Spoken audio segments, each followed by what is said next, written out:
Going back to the beginning in a chronological order of things. When you was in school, how did Tom Dwan fit into that kind of like rigid structure, rules-orientated educational system? I think for me, I've always, I think I told you this before, but I can follow and respect and stuff some rules. My thing is I always got to say why. And if there's not a good answer for the why, I just, I don't like it. And so I think in school I sometimes ran into some issues there. The classes I'd like or the things I enjoyed, I would sometimes learn a bit, sometimes do well in the classes, but I remember like math, they said, here's the way you need to do this problem. And I said, why? And they were like, you might not always have a calculator on you. I said, yeah, I think we will. I don't know how the world's gonna pan out, but I think we will. And like, come on, I'm getting the right answer. And yeah, you're not that old, Tom. I mean, I'm sure we had the internet and mobile phones and stuff, innit? So you're quite right there. Those are ridiculous things to say, aren't they? Well, but I think that's, I've always been a why person. I don't, follow some stuff for a while, but if it's longer term for me, I'm like, well, why do I need to do this way? Like the math thing in school was, showing my work a certain way or something. I was like, I got the right answer. This should count, and I think I had a bit of that in my life, which is probably a large part of why I stumbled on, found poker, and it worked good for me and more like make a lot more of my own choices, as opposed to following some structure that maybe, some parts of it have trouble with. It seems like a really positive quality to have. I got 2 kids and they always go through this, the 18-year-old went through this phase, and I'm sure my 2-year-old will, of why? And at some point, society seems to kick that out of a lot of kids, doesn't it? It's like, stop asking these questions.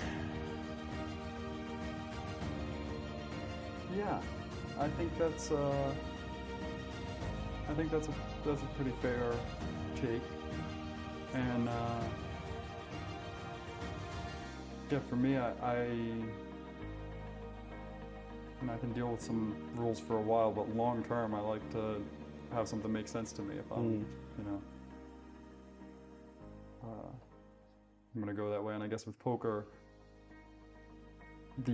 you're answering your own, why am I going to this game or that game or learning this new game, or I've always liked something about the freedom that comes with it, trying to make my own choices, find my own path, that kind of stuff.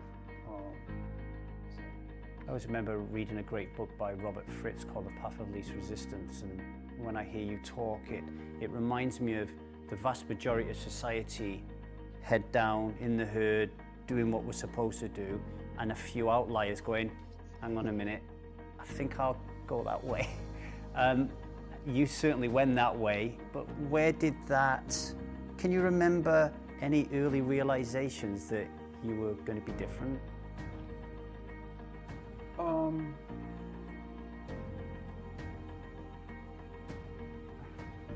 I guess even when you say that, I don't view it really as that I'm different, but I obviously do have such a unique kind of life path.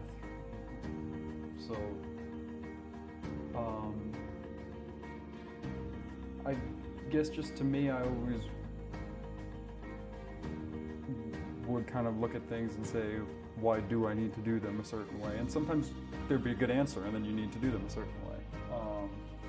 But yeah, for some reason, poker just fit for me, where it was.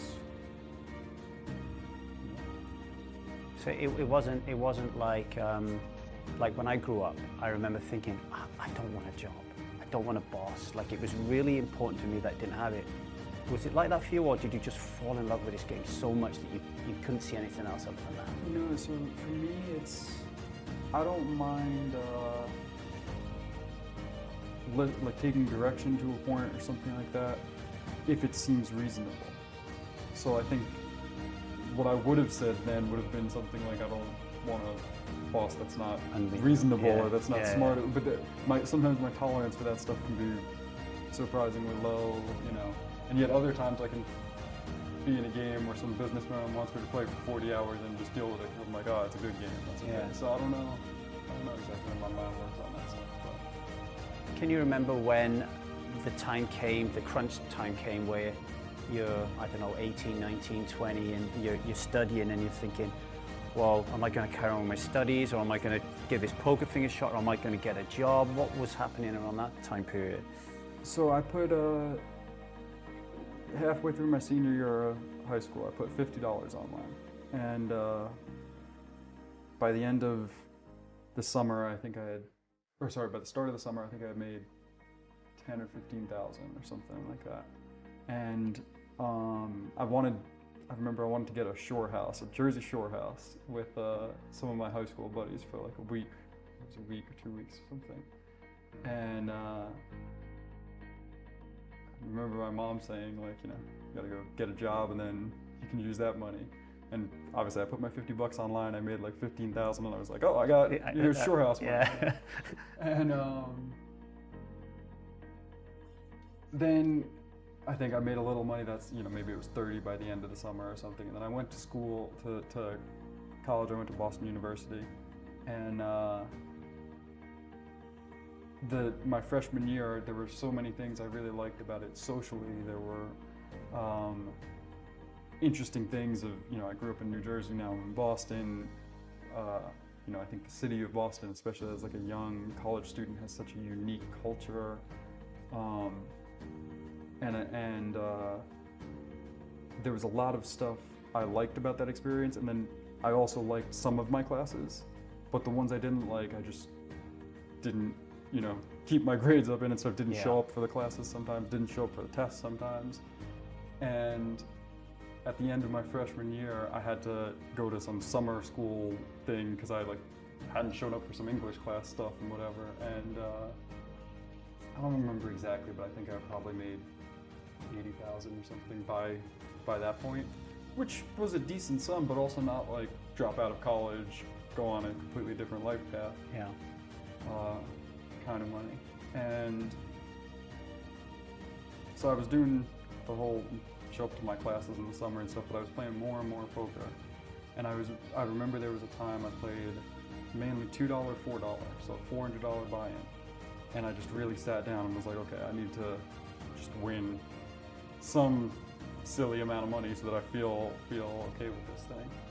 And I think I won like 250 or 300 buy-ins, so like 120K or 100K or something, at just $2, $4, and then by then I was playing a little bigger stakes at the end.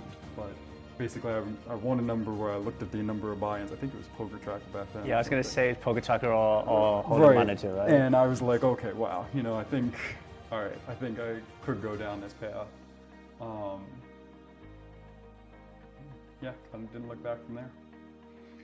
What was it like back then? I mean, one of the questions I was going to ask you was, when was the easiest money you ever made? I mean, what was it like back then? I mean, it sounds incredible.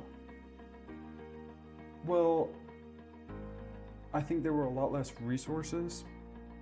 So you had to figure more things out on your own, which was harder in some respects, but also the competition, partly because of there being a lot less resources, was a lot lower level. So I don't think that would really be, I haven't played $2, $4 online in a while. A long time. Very, very doable today. You know, back then I think the games were much softer, if you really applied yourself, kind of thing.